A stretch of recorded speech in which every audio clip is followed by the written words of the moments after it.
السلام علیکم ورحمت الله وبرکاته. محترم پوښتنه کړې ده چې د سید نجلۍ او د عجمي هلک په مابینځ کې کفاءت شته.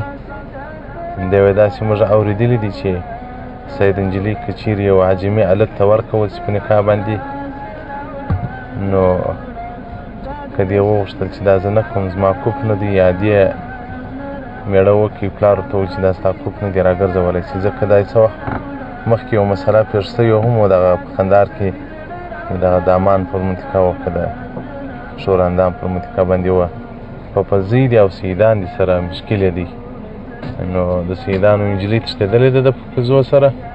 اوس خو نو د مصلحینو په مابینځ کې ورګرځي چې مثلا صلح به وکړو، نجلۍ یې د دغه هلک تې ته به پور درکړي. نو دوی بس په دې باندې دا سیدان دغه دي چې دا په پزۍ زموږ کوپ کېدلی نه شي، کوپ نه دي زموږ دا خپله نجلۍ ځین غواړو. ځکه نجلۍ که داسې چا سره واده وکړي چې هغه کوپ نه وي سره برابر نه وي، پلار کولی شي چې فسخه د نکاح وکړي. نو هغه مسله په هغه وخت کې موږ ورکړله چې سید ته مو وویل چې نه، که د ژوند خوند مه خرابوه. اوس نجلۍ د تللې ده ولاړه، نو خو د اوس نو که یې څه، خو اول به دې کوشش کوه چې خپل اهل به دې کنټرولوه. نو فقهای کرام وایي چې وایي په یو عربو کې مثلا که چیرې عار و د سید نجلۍ نکاح د عجمي سره عار ولو پیغور وله، بیا نو کفاءت شته. او که چیرې بلاد الاعجام وه، مثلا په د عجمو ښارونه وه، په هغه کې بیا کفاءت مفاعت نشته، بس دیانتو تقوا ته کتل کېږي.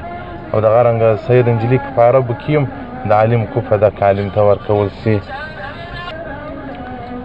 راد المحتار دې ته مفصل بحث ورکړی دی، جلد دوم صفحه 445 باب الکفاءتې. نو محترمه سیده د پښتنو سره کوپه جوړېدلی شي، بس ښه نیک سړي ته یې ورکړئ، په خور او په لور او په نور قریبانو په